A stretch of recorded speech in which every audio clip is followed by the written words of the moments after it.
Mesdames, Mesdemoiselles et Messieurs, chers téléspectateurs, chers internautes, bienvenue dans cette émission. Intérêt à l'émission Elelo, eza que tu constater que cellule de base de la société qui est la famille eza kokenda kokufa. Mabala mingi ekomi kopanzana. Bana mingi na kati ya famille ba mœurs na bango ekomi kobeba.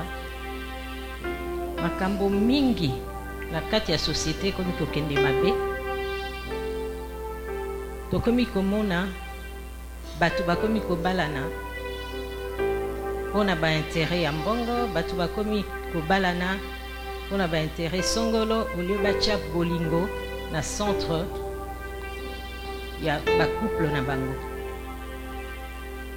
Tokomi komona cellule qui est la famille libala oyo babengi couple oyo nzambe alobaki ezala na mwasi na mobali ekomi mwasi na mwasi bakomi kosangana na couple, mobali na mobali bakomi kosangana na couple. Makambo ekomi kobeba na kati ya cellule de base ya société eza famille peza kokende kobebisa makambo ebele na kati ya mokili. Yango lelo tolobaki tokutana na mosali ya nzambe oyo na kombo ya pasteur Aimé Batoba oyo azali na église na ye Rassemblement des Vainqueurs, temps fort avec Jésus-Christ. Les a implanté na ville ya Champaign na état ya Illinois awa na kati ya États-Unis. Tokutani na ye parce que aza kosala milulu oyo eza na thème ya comment reconstruire un couple. Yemoko akoyebisa biso exactement pourquoi a choisir thème wana, mais soki biso toye komona ye parce que ndenge na yebisi bino makambo ebele eza kokende kobeba, alors tokutana na ye parce que milulu na ye wana eza 2 grandes journées oyo eza kosenga restauration ya bafamille. Na kati akosolola na biso oyo nyonso etali que famille ekoka kozala véritablement base ya société. Pasteur, bonjour. Bonjour maman Françoise. Ndenge nalobi na ba internaute, ba téléspectateurs na biso toyekokuta na yo lelo parce que oza koorganiser 2 grandes journées oyo obengi journée ya restauration familiale. Yebisa biso nano pourquoi organisation à 2 grandes journées wa? Merci maman. Topesi shalom na balandi nyonso bana zambe nyonso oyo bazi occasion ya kolanda émission oyo zambe alola pambola bino. Merci maman pona motuna toza na kati na organisation ya milulu oyo pambate. C'est parce que zamba za kotalisa biso lolenge nini oyo mabota ezokende na kokufa pe na kobeba, pour ne pas oublier que la famille est la base ya mboka, eza base ya église, eza base ya mokili. Soki famille eza détruit eloka malamu ko za suna mokili te. Et Nzambe aza fondateur ya famille. Sokotali ko banda na kati na elanga Edene azalaki na posa libota ezala tango asali mobali alobi ete ifuna sala pe mwasi oke bango bazala féconde babota basala libota. Que oyambaka ba famille église eza implantée na kati ya Champagne o constater yo moko ke na kati ya Champagne ba couple ebele ezokende na kokufa ou bien nini? Eza pas tellement l'une des raisons parce que la Bible dit que c'est poussé par l'esprit que les hommes parlent de la part du Seigneur.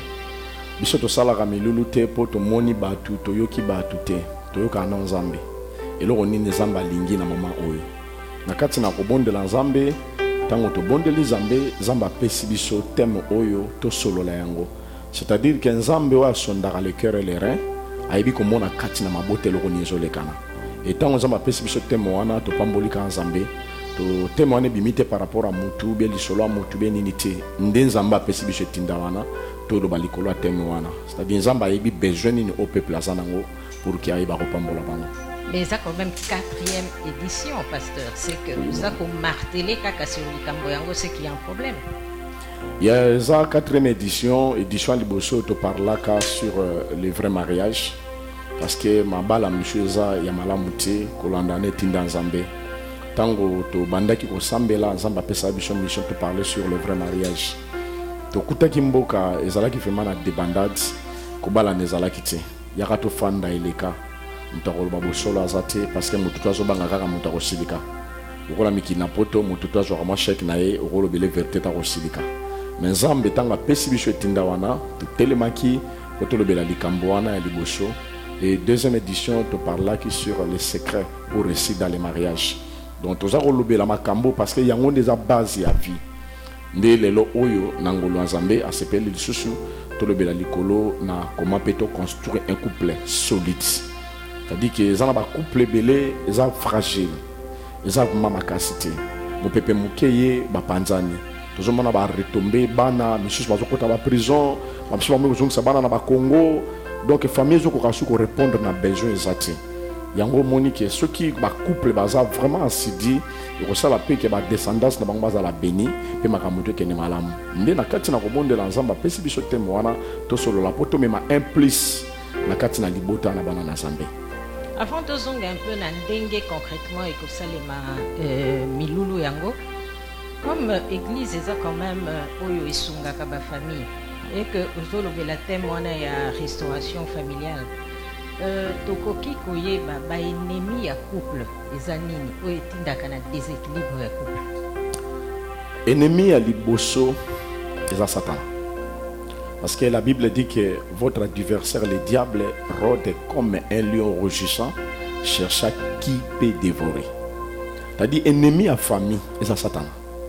De Satana azana ba astuce na ye oyo utilisaka pour kokwesa mais ennemi ya liboso ya couple za Satana yenda tindaka makambo mabe be fidélité be compréhension ba femme de nuit ba mari de nuit atindaka makambo mabe belé mais ennemi ya libala za Satana nde mo omona kendeki na jardin d'Eden kokutana na Eve pendant que mobala azalaki te pona kopesa ye makanisi ya mabe et détruire famille wana nde Satana lola zo kutana ba famille belé azo tinda mipepe ya mabe ba famille zo komana ba trouble. Yango biso na kati nitinda oyo toza nango poto telemela adversaire ya mabala oyo Satana. Sikoyo na kati ya couple pasteur mwasi na mobali nani wana ifoaza la penza na bosenga ya komema couple liboso pe ya kovandisa yango eza mwasi to eza mobali. Na kati na couple Nzambe tanga salaki mobali alobi que il n'est pas bon que l'homme soit seul. Il faut na ça de la émotion nae aux amoisi. C'est-à-dire que la femme vient compléter l'homme. Et dans la parole de Dieu, Dieu dit que l'homme c'est le chef de la famille. L'homme c'est le chef de la famille. On zamba apprécier pouvoir, apprécier capacité makoki, puis maman za ko seconder pour que ba kende liboso. Et likambo ko telema po libota ezala malamu, eza problème ya ba partenaire mi balé. Ezali kama mutu moko te. Ezali kama papa, ezali kama maman. Et dans le bas toujours homme avec Jésus, femme avec Jésus, ne basali force sa famille. Ce qui moko azana bozambe moko azana bozambe te di botane ko za la stabilité. Toujours monguna ko côté la possible na ezali. Mais tango papa na mama ba telemi na kati na losambo, atukata mo pepeye et ko ko isa bango te. Ba ozala toujours solide. Oui, le bamaka mingi mwasi oyo aza soumise te. Et que ça la fait que couple était les mamas la montagne. Bon, likambo wana ezalaka likambo ya mwasi na mobali parce que la Bible dit que Marie aimait ta femme et femme soit soumise. Ce qui mobali ozola que ça bolingo pas mwasi te ndenge ni soumission koya. Pour que soumission ezale fandi, faut mwasi mona pe bolingo mobali. Et pas nae bolingo eza sincère eza na hypocrisie te. Tango bolingo wana eza manifester et kotinda pe mwasi ezala soumise na kati ya libana Nzambe. Yango eza likambo ya tata na mama bango mibale na kati na bonzambe. C'est alors que libala ne kozala penza efandi et kozala makasi mingi. Est-ce que c'est quoi pasteur ba téléspectateurs ba internautes bazolanda biso ba lingi quand même koyeba est-ce que il y a des fondements, il y a des piliers qui font que libala ekenda bien, libala ezala solide, le couple moko ezala solide, est-ce que ba pilier ezali ba fondement ezali likambo nini oyo basengaka na couple asala po libala na ye et simba mako. hier eza na pilier ezali pilier ya liboso pour que couple ezala fort eza na Yesu Masiya. Jésus wana nde liloba na Nzambe. Yango libala nyonso oyo eza fondé selon la parole de Dieu eza libala oyo tolobaka na lingala ekuba oyo epikama. Parce que tant tozoloba koconstruire eza lokola moto aotonga ndako. Parce que famille foyer eza ndako moto aotonga ya vie moto aotonga. Or soki fondement eza te eza malamu te mopepe soko oyo kokoyisa ndako wana. Or fondement ya ndako oyo eza vie na biso eza nde Yesu Masiya. C'est lui qui est le fondement. Tango libala Yesu aza fondement oyo etikali nyonso ekomata ekende malamu. Jésus doit être le fondement, il doit être aussi la toiture. Parce que la tête c'est Jésus, le fondement c'est Jésus. C'est-à-dire que biso toza na katikati kolo asimbi koto yo azobatela bino. Soki mo pepe na se ekuti kolo et likolo ekuti kolo ekosala ke libala anezala kofanda. Pilier ya liboso ezana no liloba na Nzambe. Soki liloba na Nzambe fandi na kati na couple onyo so tikali ko place ya kotati. Mais soki liloba na Nzambe zate Yesu azana kati ya libala wana te, en tout cas bokokoka ko résister liboso na mipepete. O Satana azana makoki ya ko détruire ba vie ya batu. Yango esengaka liboso kotia pilier na kati ya libota eza vie ya losambo na kati na Yesu Christ. Yango Bible ezoloba ke ne vous inquiétez de rien. Dans toutes les choses, faites connaître d'abord vos besoins à Dieu. C'est-à-dire que ça qui kolo afandi mo pepe soko yebi tumbaye mabolongo la bino na se tant bobele lizambe libote ko kende malamu. Na kati ezana makambo ebele ezali autre kotalisa na kati ya enseignement mais o eza primo ezana no Yesu azala fondement ya libala. Et c'est quoi la vie de couple en fait? Bon mo ya couple ezali vie oyo baza ko partager mibale. Tu ebi que quand on parle de couple c'est l'homme et la femme. Moi sina mobali nde basangani basali couple. C'est-à-dire vie oyo baza ko bikela na kati wana yango nde vie ya couple.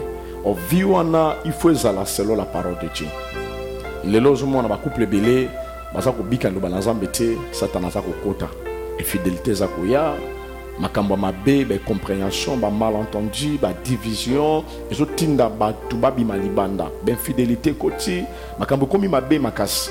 Pourquoi? Parce que vie wana ezo tambola selon le lobate. Parce que en réalité la vie c'est Jésus. La vie c'est Jésus. Comme la parole dit, il a dit je suis le chemin, la vérité et la vie. Sur lingi vie à couple za la malam, il faut que Yesu soit à la fondement. Beaucoup vivre ce qu'on dit Yesu Christ na kati libala. Il faut la vie moya sem. Mais pasteur, les lots moni quand même par rapport à Liboso, Dengue Zalaki, partout à travers le monde, ba église est comme belé, ba pasteur ba comme belé, Lilo Banzambe comme kolobama partout, mais ma bé la kati ya société et comme pe kokoba. Pourquoi ça? Parce que aujourd'hui bisabiso que pour couple ça la bien, il faut Zambé azanakati Lilo Banzambe vanda.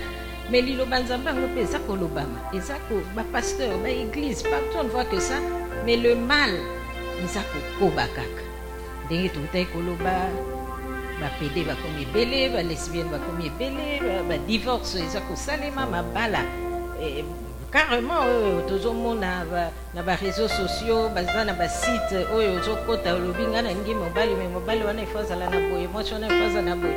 Pourquoi ma béwane ezokota malgré que le Banzambe est zappé ko vendre partout? Merci maman. Et loko liboso o Nzambe azaka na posa Nzamba lobaki ke nazotinda bino bokende ko établir d'abord ba église te. Bokende ko sala ba disciple. Et loko liboso soki na kati na ba église ba disciple ba fandi l'église est qui malamu pe bonzambe kozala mais ceux qui na kati ya église ba disciple bazati ezande ba fanatique bo moya malamu kozala te pour un disciple awza lokola maître na ye awsala o maître na zola kisaye lelo tozomona ba église eza ebele ndenge zolobama mais bonzambe zozala te. Pourquoi? Parce que fondement ya malamu ezate au fondement ya malamu ezande Yesu Masiya. Au Bible zoloba que à tous ceux qui l'ont reçu, à tous ceux qui croient en son nom, il leur a donné le pouvoir de devenir enfants de Dieu. Moto komi mwana Nzambe, mama nanga akotrahi Nzambe te, akotambola na alliance na Nzambe. Mais lelo mingi ya batu bazokende na kati ya mangomba peut-être pokara na complaisance. mais bazo ba sens te peut-être yelo ba que nous sale pas Nzambe.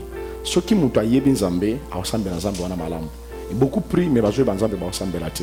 Yango moni désordres ali batu ba mabezo ko makaka makasi Satan n'a pas osé la peau a commis ko infiltrer même ba serviteur nae. Et beaucoup de gens mingi yo batongi ba église eza batinda mi na Nzambe te. Ba msuche eza ba ambition. Mutalali ala muki a eu ambition na ya lobi kena comme pasteur. À quoi tu peux moi cours na ya 3 mois bimi ala tu peux toje na comme pasteur.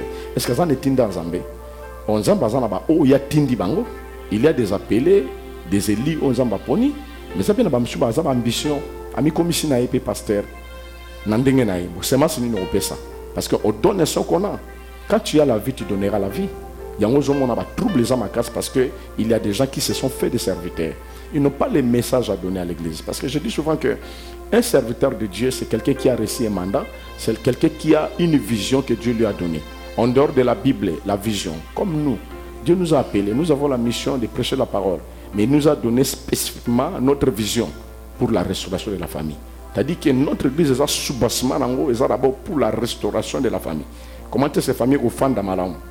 Il y a un moment où on a que batu bazako bala ba jeune bazako to sama lobana Nzambe bazoko ta na concrétisation à parole de Dieu. Pourquoi? Parce que c'est la semence qu'on a pour donner au peuple de Dieu.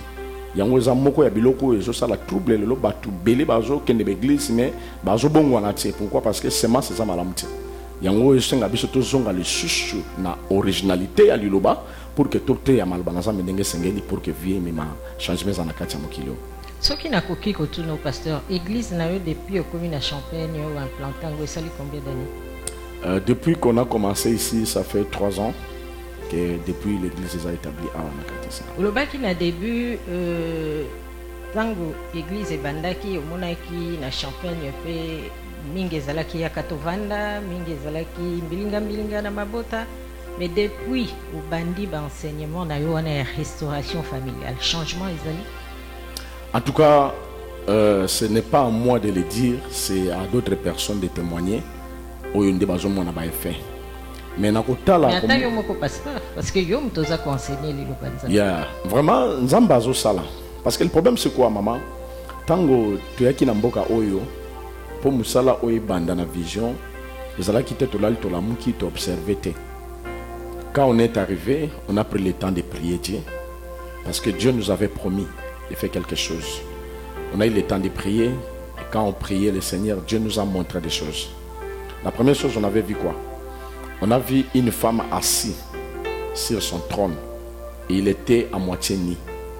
Et il y avait des hommes qui passaient pour lécher son sexe. Excusez-moi un peu. Lécher un peu son sexe. Il y avait tellement du monde là. Et l'obligation était que tout le monde doit passer par là. Et quand la personne est venue me dire, regarde, va aussi faire ce que tout le monde fait. Moi, je dis, je ne peux pas le faire. Il m'a dit, pourquoi? Je dis, non, parce que je suis serviteur de Dieu. Il a dit, mais oui, regardez les serviteurs de Dieu qui font ça. J'ai vu des pasteurs, des abbés, mais pourquoi toi tu refuses? Moi, je dis, je ne peux pas faire ça. Ce n'est pas ça la mission que Dieu m'a donnée. Et quand la personne a fini, il y a maintenant une autre qui m'a dit, regarde, ce que tu as vu, c'est ce qui se passe dans cette ville. Tu as une mission ici pour la restauration de la famille. C'est là que la vision a commencé et Dieu a commencé à envoyer ses serviteurs. On a vu l'évangéliste Jean-Pierre, le berger Odile, le diacre Fiston et on a partagé la vision. On est entré dans les retraites pour prier le Seigneur. Et quand on a commencé à prier, Dieu nous a confirmé. Et on a commencé aussi la vision des Refa. Et depuis que la vision a commencé, il y a plein de choses qui s'est changé dans cette ville. Les Alaki n'a vu le Bamabal au monde en hautain. Il y avait des choses qui se passaient. Il y a ma baie. Ok, Moussala, moi, ça côté le mobile, Moussa côté le moi, c'est mon assima. Bas scandale, moi, c'est mon 4-5 bakamara baobimanaï. Et depuis lors qu'un Zamba télémis qui message, ce n'est pas les pasteurs aimés ni l'équipe des pasteurs aimés, mais c'est Dieu lui-même est descendu pendant que ça la délivrance à tout. Et la délivrance vient lorsque les gens écoutent la parole de Dieu. C'est pourquoi on est là pour parler que de la vérité afin d'amener le peuple dans la repentance. Et depuis que la vision a commencé, il y a plein de choses qui se passent à Malam Nakatavilo. Et ça a été facile? Ce n'était pas facile parce que jusqu'à présent, il y a toujours des combats. Parce que pendant les bonnes semences, il y a aussi les mauvaises semences. Il y a des gens de mauvais cœur qui n'aiment pas que la vision est salam salam alam. bitumba ezali ti lelo tozobunda mais lokolo ezali likambo ya nzambe, nous laissons que Dieu seul de faire son travail. C'est quand le pasteur organisation il y a 2 journées au Sala awa na kati ya Champagne na église nayo et koleka ndenge ni. Nous avons ces 2 grandes journées au Yamakasi, samedi le 31 et dimanche le 1er septembre. Première journée, ezali jour il y a enseignement et prière pour notre foyer, pour notre famille. Ça sera vraiment chaud. Le Saint-Esprit sera en œuvre. De quelle heure à quelle heure? Ça sera à partir de 15h jusqu'à 19h. Rien que la prière. Ça sera l'enseignement et la prière de délivrance pour des familles. Ça sera vraiment, le Seigneur sera au rendez-vous. Et notre deuxième journée, ça sera le dimanche. Là, ça sera de 16h jusqu'à plus ou moins 19h. On a invité M. Bazali, serviteur de Dieu, couple M. pour un témoignage par rapport à la vie na bango, vivre qui et là on est sali qui base la solide. Ils vont donner les témoignages. On va partager les moments. Il y a des questions et causes là. Ça sera comme un atelier. Comme un atelier, toujours lié à toujours mais là, mais toujours solo la mara mwanzambi. Toujours par exemple ba couple misusu ndenge nini babikaki, bakoya ki place nini, ba telemaki ndenge nini, bitumba nini lekana ki na bango, ba misusu baza a passé 21 à 20 ans de mariage mais babala na kiti.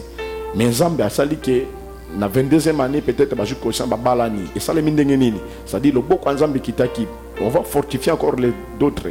Ba jeune misusu bazo banda ko vie ya sika. La difficulté n'est pas dans la famille. Donc il y aura un moment vraiment formidable où vous allez partager, il y a une expérience pour la gloire de notre Seigneur.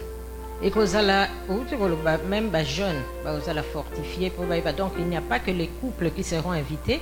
Vous balana, vous allez aspirer dans le mariage, mais même les jeunes, même ceux qui ne sont pas encore mariés, sont invités à ces 2 grandes journées pour vous mater. C'est important parce que les jeunes vont prendre conscience par rapport à témoignage à l'aîné. C'est pourquoi je n'ai pas la jeune à comment appeler papa, à comment appeler maman.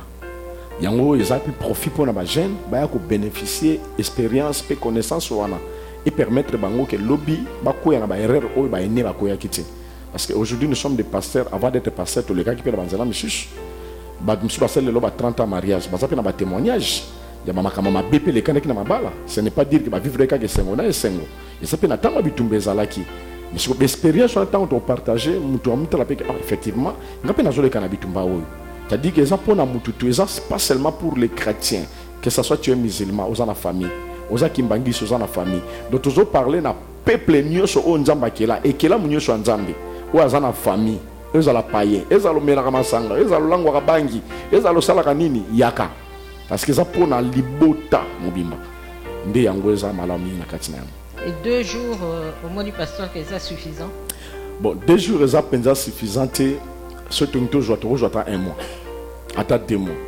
Le cours des alliés périodiques to salaka yango na kati on a atelier ko salaka chaque mois to zaka pe na atelier to ko ba me wana za manifestation par rapport ya journée pour par rapport ya ba tempe ya mboka oyo. De tout le monde sacrifier la journée on a pour natina na nzambe pe toujours connaissance pour ba foyer na biso. OK pasteur sikoyo ndenge ba famille bazakoya batunyonso bakoya na ba journée on a 2 journées de restauration ils ont déjà 4e édition. Yeah. Les 3 premières éditions ezalaki exactement baptême nini et choix na yo ya baptême par rapport à l'édition ezalaka du na likambo nini ezaki baptême nini avant est-ce que ozo baptême ango eza kolandana pourquoi osalaka ba choix wana? Bon, ce n'est pas à nous de faire le choix, c'est au Saint-Esprit. La Bible dit c'est poussé par l'Esprit que les hommes parlent de la part du Seigneur. Mais Saint-Esprit alobelaka nde yo parce Saint-Esprit alobelanga ngai apesi biso likanisa aroloba pe lokola tozana kati ya vision arolobela pe berger odi. OK. Arolobela pe évangile Jean-Pierre, aroloba pe papa Pajo. Alobele pe likampo tozala disanga eloko moko. Ya tobi rassemblement des vainqueurs. Tozana kati ya rassemblement, l'Esprit parle. Quand le Saint-Esprit parle par rapport aux besoins du moment, nde yango to kopesa na bana na Nzambe pour que babika na tina na yango. Et première édition, comme j'avais dit au début, on avait parlé sur les vrais mariages. Pourquoi on a parlé sur le vrai mariage? Parce que tout le monde a dit que ma balle est qui na fondement. Ba salité de kaki makas. Et ndenge lo baki ne bandeli. Awa tout le monde lelo basi na basi bazo sangana. Ben une balle baza ko balana. Parce que ekomami wapi. Au commencement, Dieu a créé l'homme et la femme. C'est-à-dire le vrai mariage est institué par Nzambé. C'est-à-dire Dieu a créé l'homme et la femme. Et tant que tout le monde m'a commis ma bé. Maintenant, la Bible dit que quand le fondement est renversé, que ferait-il les justes? Tant que nous sommes des justes, nous devons parler. Nous devons parler, même si on va nous couper la tête. Mais à cause de la vérité, nous devons parler. C'est pourquoi le Saint-Esprit nous avait orienté de parler sur le vrai mariage. On a parlé sur le vrai mariage. Et deuxième édition, on avait parlé sur les secrets pour réussir dans les mariages. On a vu que le loba tumsu ba balani. Mais ils ont ma kambo et sengi pour que libala la bino tambola malamu. Ils ont ma sekele ezali. Oh mingi ba ebi angote, il faut tout apprendre bango par rapport aux écritures et par rapport à la vie sociale ndekani nezali. Neti eloko lobaki awa ke moi si aza soumise. Est-ce que moi si aza soumise te mobala ko fanda nae. Mobala ozo fingi le rôle moi no boti. Ozo so mobala na considération te. Mobala ipem sur moi sango linga kete. Likamuko fingi o moni le rôle à papier. Est-ce que bolingo oza malam? Ezala ba point o sengi batu ba yeba yango pour que ceux qui fandi na libala neza anesengo. Pour le lozana mabala misusu etikala ka kombo hein. Otaliga boye babi babalana mais kota na kati. Omona makambo zolekana. Mabala mingi se kufa na ngome matatu za na ville toza. Ikufa na ngobele. Eza susu te komaka kombo pona nini ba yeba kabiso to sala ka to tambola ka melibale kufa. Tu vois, c'est pourquoi Nzambe a institué qui service oyo pona ko mema vie asika na kati na mabota. Et toujours continuer ba édition selon mesure ya grâce ndenge Nzambe azako pesa biso etinda tant que tozana na sena moyo.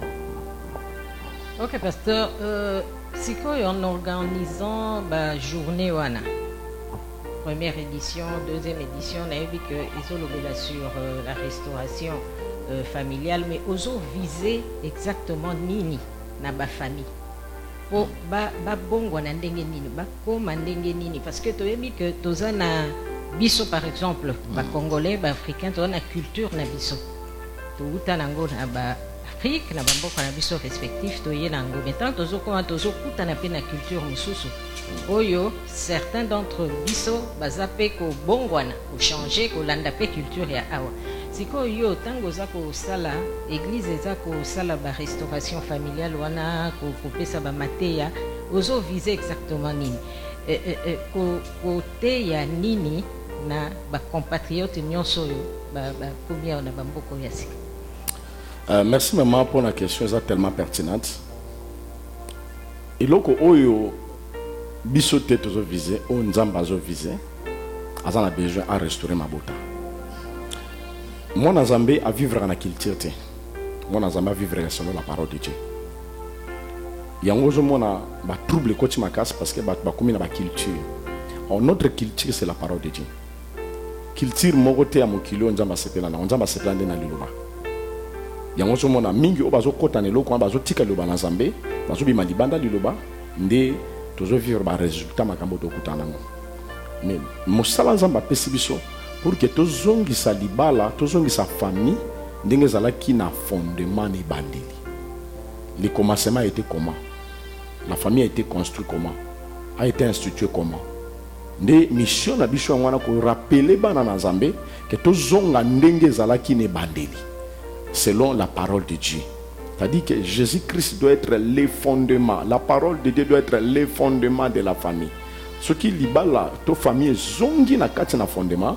En tout cas, au moins na libala ne sengo makamuti ko tambola malamu. Nde yango zali objectif na biso ko zongi sa mabota na kati na liloba na Nzambe selon modalité on Nzamba sengi pour famille tambola. Parce que tout est dans la parole de Dieu. Il n'y a rien à autre créer. C'est tout dans la parole de Dieu. Nde yango tozo zonga na kati liloba pour que Nzambe ajusika na kati na ba famille. Et tout le monde a ba famille eza ko progresser, ezo pambolama nde kozala malamu pona tina na biso. To lingi bimaki ba famille ekangolama, ebima na ba emprisonnement ya ténèbres. Yango des soucis na biso za makasi ke Nzambe a visiter yango na vision na biso zali pour la restauration de la famille, pe mission na biso pour na soutien à la famille. On est là disposé pour soutenir la famille même à la journée on a été, même les bandes journée, on est prêt. ya koya ko soutenir famille na bitumba ya molili na losambo na ba conseil, on est là disposé pour ça.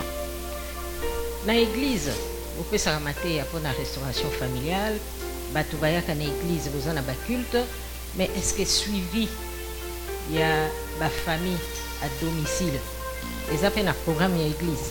Yeah, eza na programme ya église vraiment na pambola na nzambe mingi mpona baserviteur se donna vraiment corps et âme mpona kosoutenir mabota.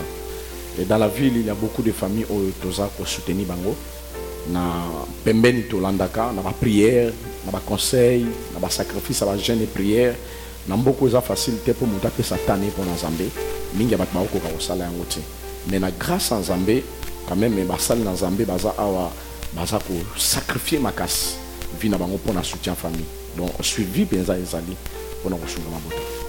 siko milulu pasteur olobi ekosalema 2 jours pesi ba heure olobi ndenge nini ekosalema, mais adresse epai ekosalema milulu wana eza wapi? Yeah, adresse na biso ezali na 1712 A W Ansley Road, Champaign, Illinois.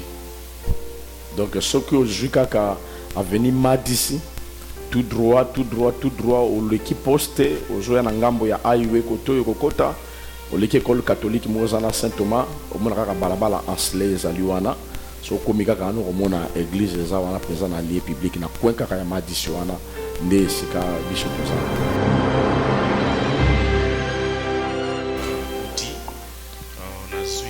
c'est pas Nzambe, Koko Malelo Mostale Nzambe. Témoignage n'a rien à kopesa par rapport à Refa.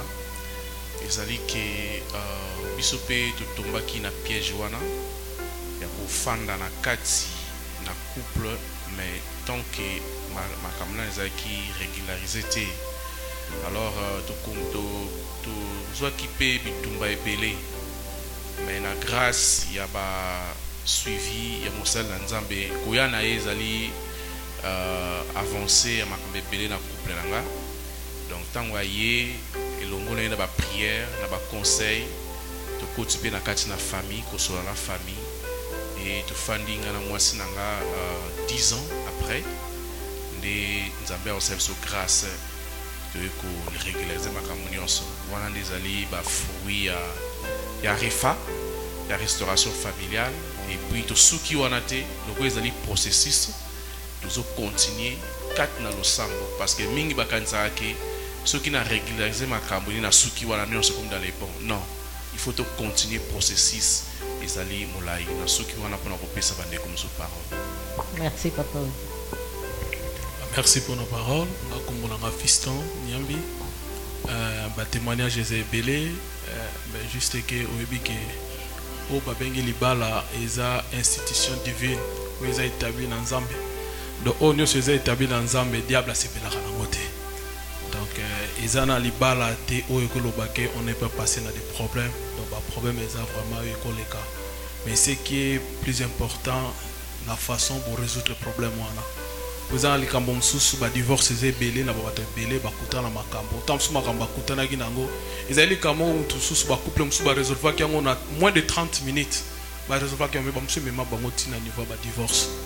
Donc on a le baquet ba témoignage eza belé que Dieu a fait grâce que ba bloko sous sous tant sous to lobby te que au mona ki ayo beti mesa ki anga naza mubutu na ndako ponga naza mobali. Donc moi si pe na quoi il faut moi ça la soumise donc mais moi si pe na quoi na epé faut bon avec les loba maramonio so que ba bloc am kemke beaucoup bon ça facilement continuer la marche ensemble que ti les lopé au monde que nous avons autant rapper ba jour que comme une année 2 ans 3 ans libala.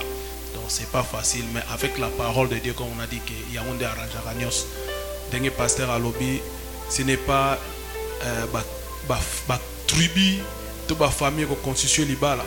Donc on a présenté ko loba te za bato mususu ki atiaza boanga na muluba fona bala ka muluba me bakabwana ko balanda tribu, mais on des importés zande li loba nzambe de tambusa ka bato. Merci. Donc yopé Matéa la kati ya église oyo ya temps fort avec Jésus yango mutesali ke couple na yo ekoka ko nakoloba yango te esali me yango esalaka. OK. Yango esalaka. esalaka vraiment. Merci beaucoup. Merci. Pour ce tolobi yango esala kimbele neti zo sala souté. Yango esala. Ok, merci beaucoup. Vraiment. Merci pour la parole. Ngai Komolanga Ezekiel, naza pe serviteur en temps fort. Naza marié. Komona bag nanga ezaliawa. A une jolie femme que j'aime beaucoup, elle s'appelle Natacha. Amen. Nazwa grâce. Il y a pour ça l'effort, il y a pour tambola na molongo. Mais selon ma commis, il a dit que sans Jésus, on ne peut pas du tout progresser dans l'ibala oyo yamalonga. Alors, l'enseignement on a joué en église, particulièrement dans Refa, et renforça vie de prière yangai na madame nangai pelibota nanga mobimba. Donc je saisis cette occasion pour inviter tout le monde. Refa ezaka kate pona ba couple o bazan ba problème.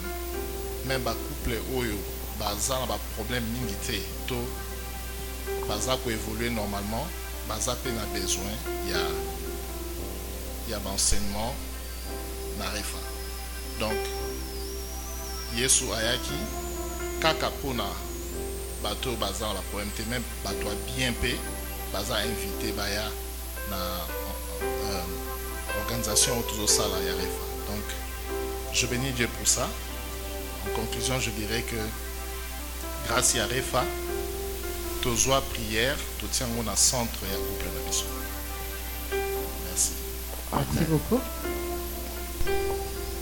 Merci pour la parole. Je suis Pajot, un des serviteurs dans l'église Tanfort. Dieu a permis que nous soyons à côté du visionnaire de l'église pour le soutien de la parole de la mission. Moi, je tiens à encourager la vision et la mission parce que c'est la base dans le foyer. Il n'y a pas seulement, je dirais, la fidélité, c'est-à-dire qu'il y a le haut et le bas dans le mariage. Et mingi bakansaka fidélité ezali kaka commettre l'adultère, mais l'impolitesse, la mauvaise conduite fait aussi sujet de l'infidélité.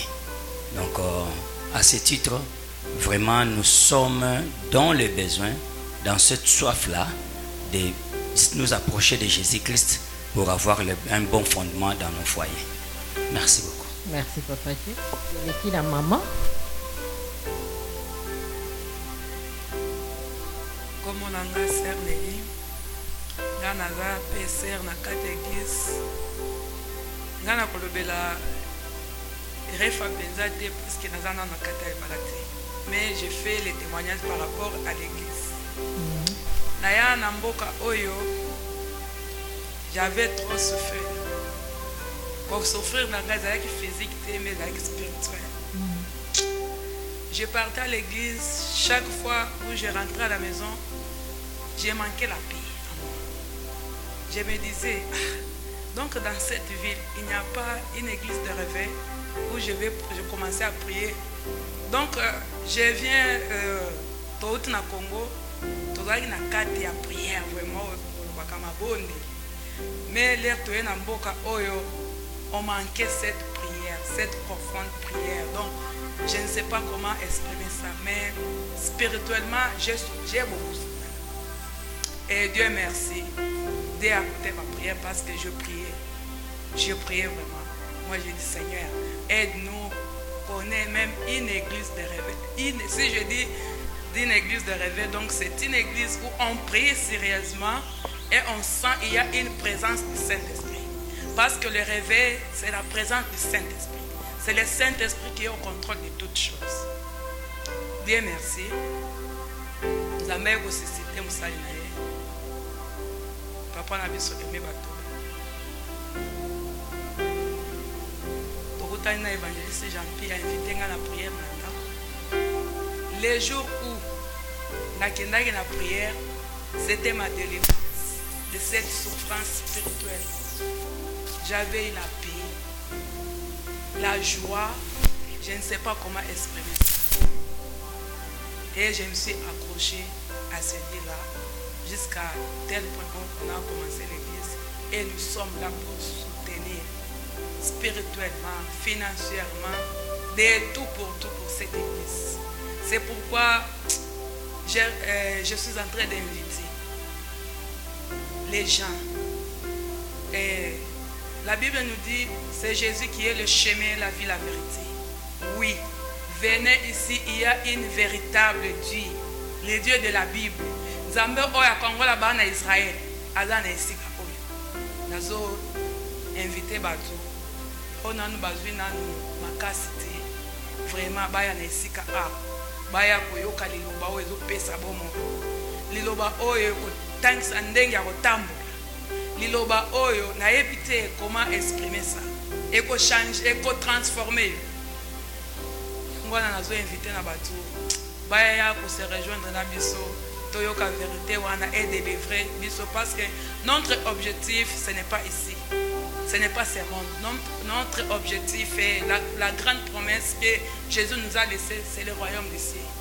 Malgré tout ce qu'on fait ici, mais l'objectif c'est d'hériter le royaume d'ici. Je vous remercie. Merci beaucoup.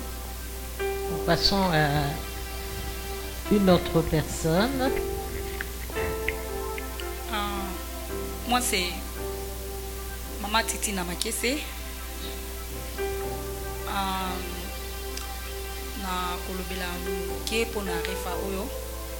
En tout cas, je remercie beaucoup Dieu parce que si refa oyo ezali une solution pour ma famille et debiso na makambo ebele na mboka o surtout toye na Champagne. En tout cas, nazo pesa Nzambe merci na makanisi malamu o azotia na mutu ya serviteur na ye pasteur Aimé. En tout cas, ils ont aidé biso mingi na mabota.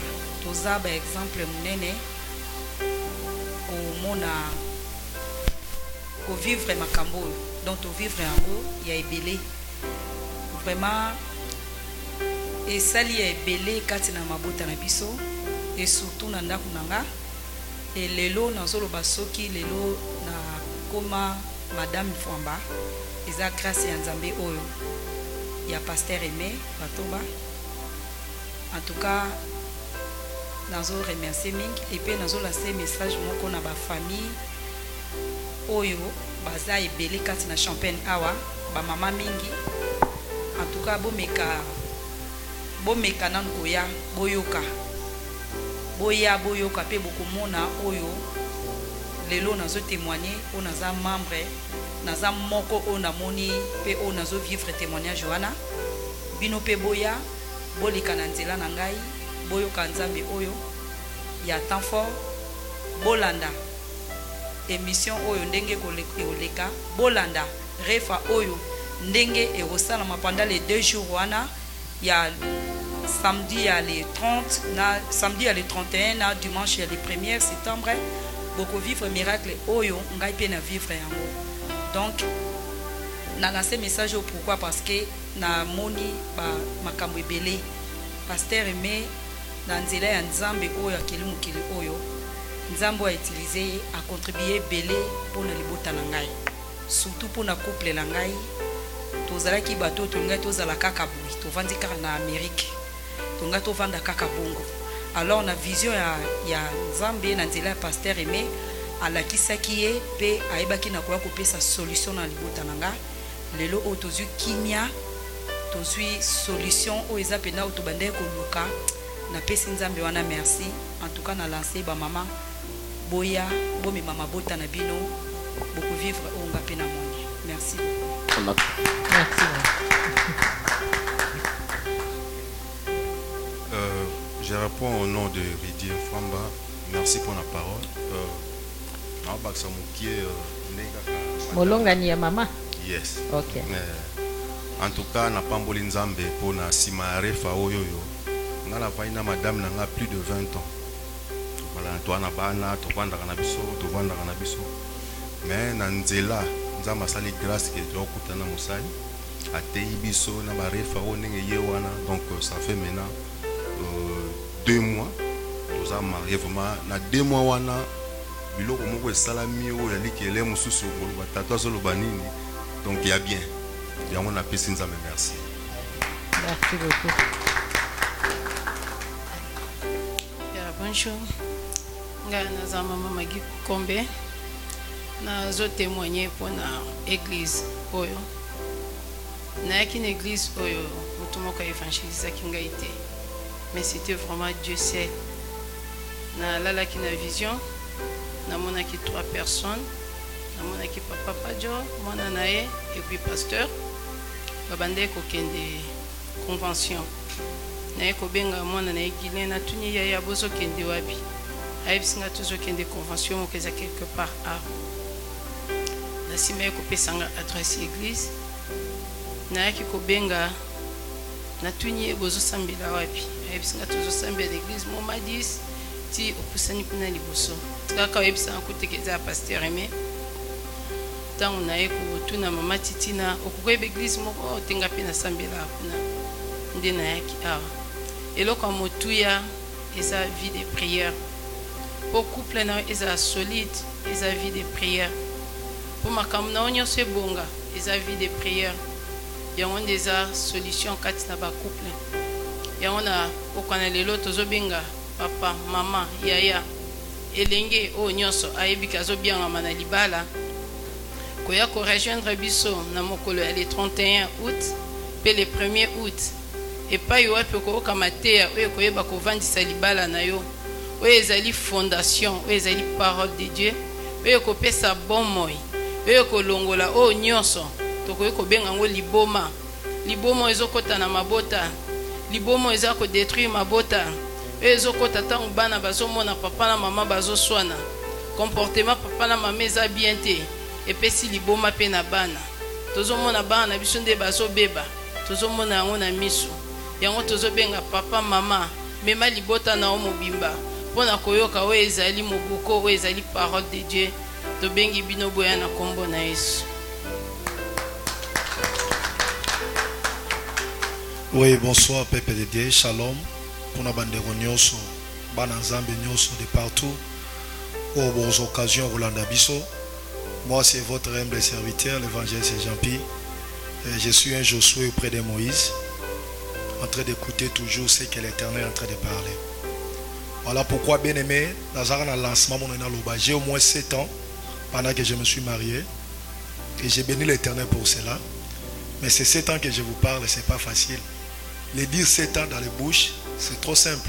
Mais de les vivre, c'est tout un problème. Refa a contribué beaucoup dans mon foyer, a fait tant de choses. Moi, on appelle ça un témoignage de parce qu'il n'y a pas le temps, mais bit n'a pas sur la sensibilisation. On a parlé à propos de Refa. Refa, toujours parlé, on a point mon regard raté. Or, Refa, c'est tout un paquet. D'où quand on parle ici de la restauration, il y a des miracles, il y a la délivrance.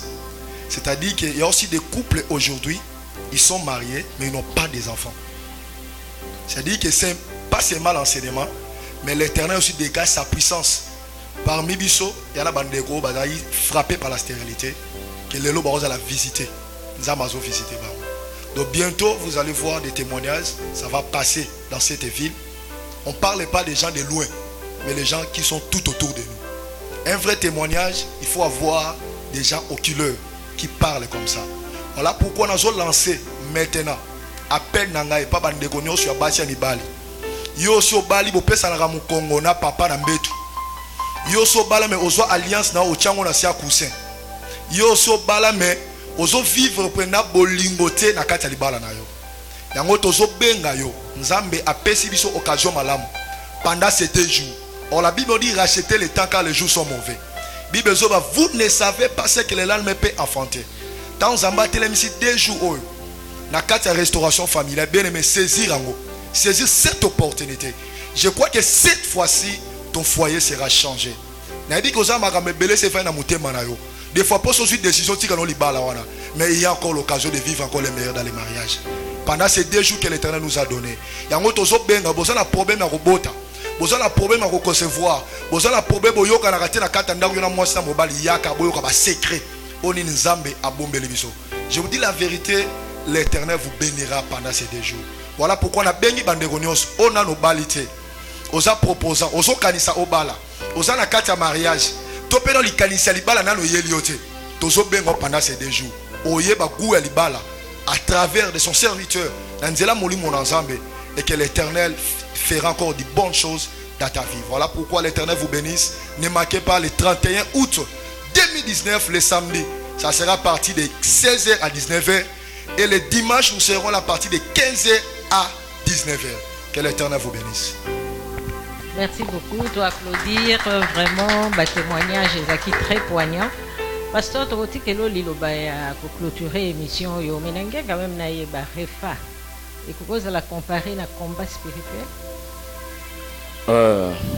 Vraiment, ndenge Moussala Nzamba lobi, refa est un paquet mobimba.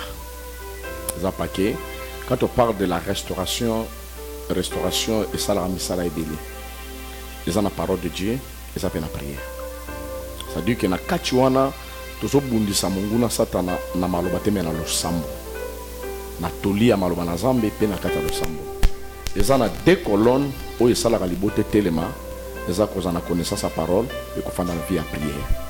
Nde yango ko sala ke mungu na ko ka simba bishote.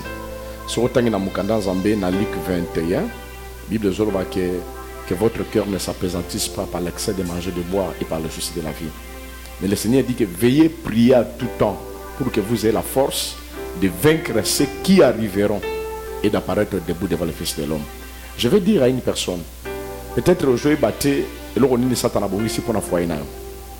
Aujourd'hui, on a que je passe mon maman bien, chez que je kota, et aux autres la moto comme climatiseur. Mais au Mungu na kanyu ebité. On a vécu des couples où ils ont sali 20 ans, mais 25e année pe bakabwani. Bakufi pe ba célibataire. Preuve honnête rejoindre ti papa na biso kizenga. Kizenga na mwasi ne bakabwani, va kizenga kufa kufi célibataire. Malgré mbongo, mais bakabwani. Et par exemple, ba couple belé au to kute na on a vu pe to gérer. O ba balana ki bazala ki pe sengo mais en finalité bakabwana ki.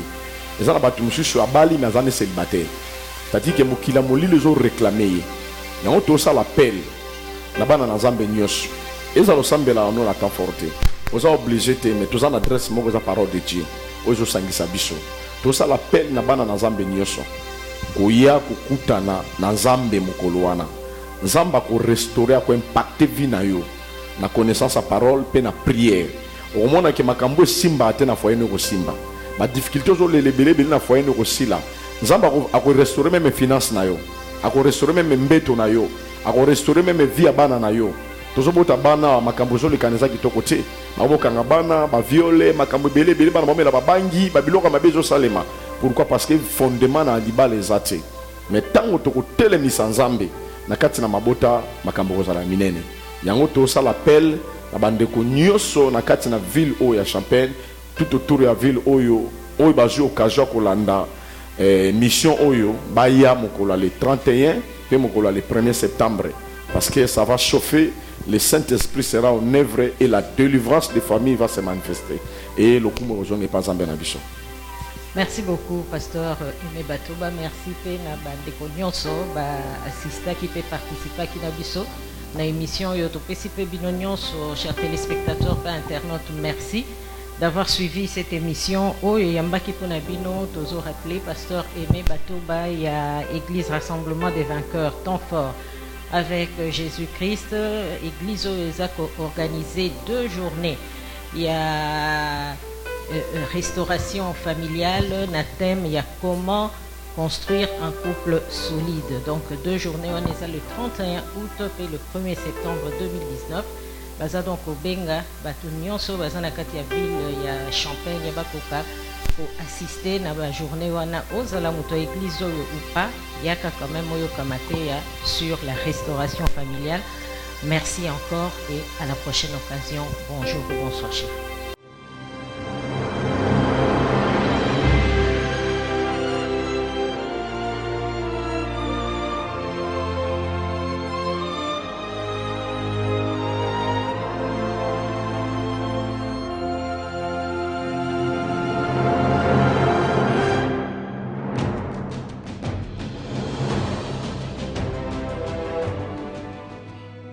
So you see,